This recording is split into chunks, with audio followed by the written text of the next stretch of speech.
Hey everyone, welcome back and happy Tuesday. All right, guys. Well, we're back to talk about the Real Housewives of Salt Lake City, but also a little bit of Lala Kent from Vanderpump Rules. So we have some things to discuss, some ish.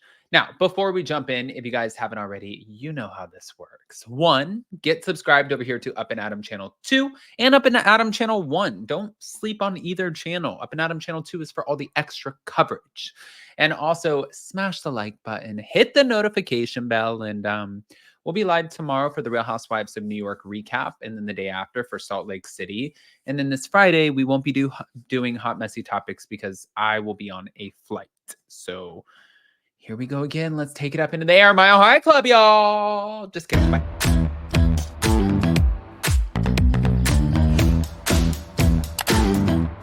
Cause no one can do it like we do it, like we do it, like we do it. Cause no one can do it like we do it, like we do it, like we do it. All right, guys. So we're going to start off with the Brittany Bateman of it all. Thank you to Reality Blur. But it looks like the Real Housewives of Salt Lake City recently returned for a new season and brought a few new faces. Yeah, we know that. One of the newbies that fans are getting to know is Brittany Bateman, a friend of. So far, she's a welcome addition to a season that's off to a great start. However, she's had a rough go of things in her personal life. Now her lawsuit against her ex-husband from last year has surfaced, and it details a string of abusive behavior directed toward her. Brittany married John Scott Underwood in July of 2016, and reports say that the two separated in March of 2023, and their divorce was finalized several months later in October. She filed the previously mentioned lawsuit against John mere days after their marriage was finalized, and the two have no kids together.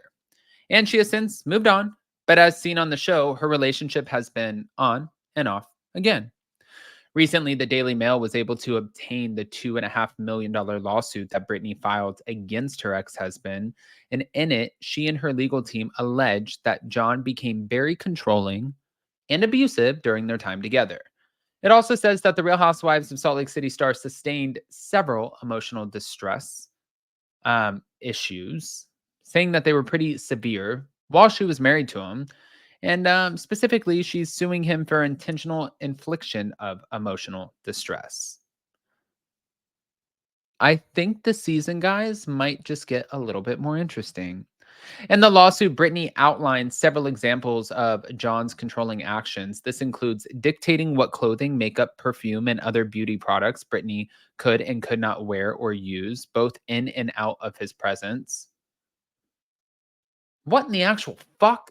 You know, can I say something really quick? I have met spouses like this who say, well, like Jason does it to me sometimes, but he does it to me in like a different way. Like he like protect. I will walk out, you guys, with my pants pulled up my ass and like legs out, everything out, and probably sometimes too short. Then I'm just always good for a leg. I give a lot of leg. You know what I mean?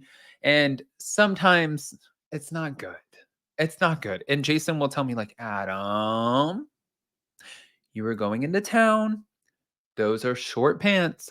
What do you, they look like pajamas. Like, what do you do? You're going to embarrass yourself. Like, what if you run into somebody you know, or whatever the case is? So it's not a controlling thing. It's just to make me not look like a complete asshole when I go out. But if it was controlling, I'd be like, bitch, you want to go? You want to go? You want to talk about my perfume? But that's not the case, so I don't have to deal with that. Take note, Jay. So, on top of that,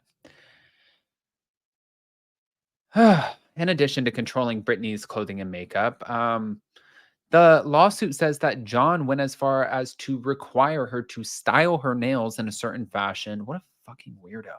He also required her to go to the gym daily and even dictated that workouts, well, certain workouts needed to be done. As in this case, with many situations like this, Brittany also says that he had a firm hand over her spending. She had to inform him of every dollar she spent outside of his presence. The lawsuit also says that John became controlling over the people in Brittany's life. This even extended to her family, and according to the lawsuit, Brittany's relationships with her children and other family members have become more and more strained since she married John.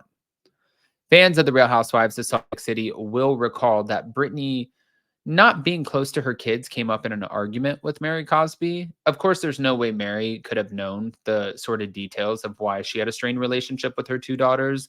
But the lawsuit went on and said John prohibited Brittany from having frequent contact with her children, family members, and friends. And John found it unacceptable for Brittany to focus her attention on anyone other than him.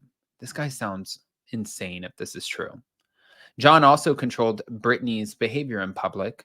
Notably, she was forced to avert her eyes from any man in public.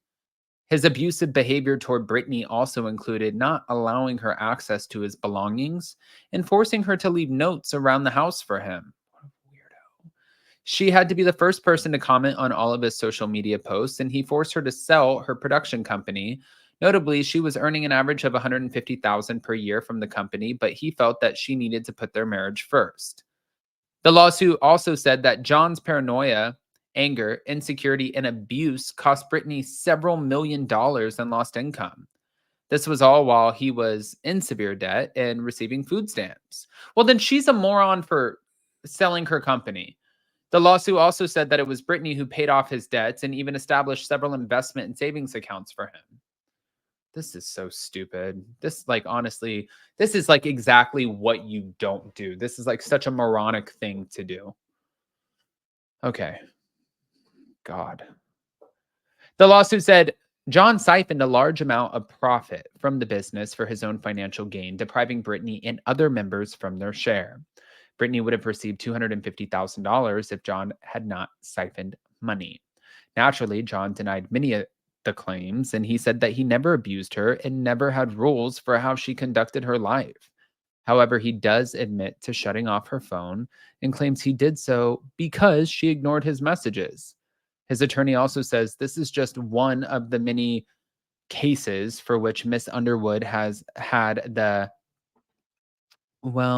situation where she's maybe exaggerating, making false and exaggerated claims.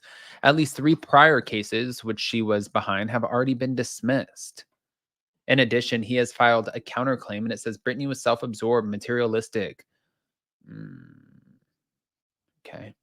Talked down to John, exhibited passive aggressive behaviors towards John, was egocentric, manipulative, and always critical of John. She has and continues to slander John and damage his character, reputation, ongoing business relationships, and prospective business relationships and associates. She has made false accusations of abuse against John and conspires with others to do the same. Now, Brittany responded to his claim, and the case is ongoing, but there hasn't been any additional filings since February. Talk about something that's going to come out when you get on a TV show. I almost want to stay away from this, but then I'm like, this is just messy. It's a little bit messy. It is messy. Okay, I guess we'll deal with it as it comes. Guys, I want to hear what your thoughts are. Again, welcome back to Up and Adam channel 2. And if you guys are not subscribed, get subscribed. We will be live tomorrow for the Real Housewives of New York. And in the meantime, I got to go get my nose did, my eyebrows did, this hair did. I look like a Menendez brother. It's terrifying. I got to go get it all did. And I will. And I'm about to. So I love you guys. And I will see you so very soon. Bye. Happy Tuesday.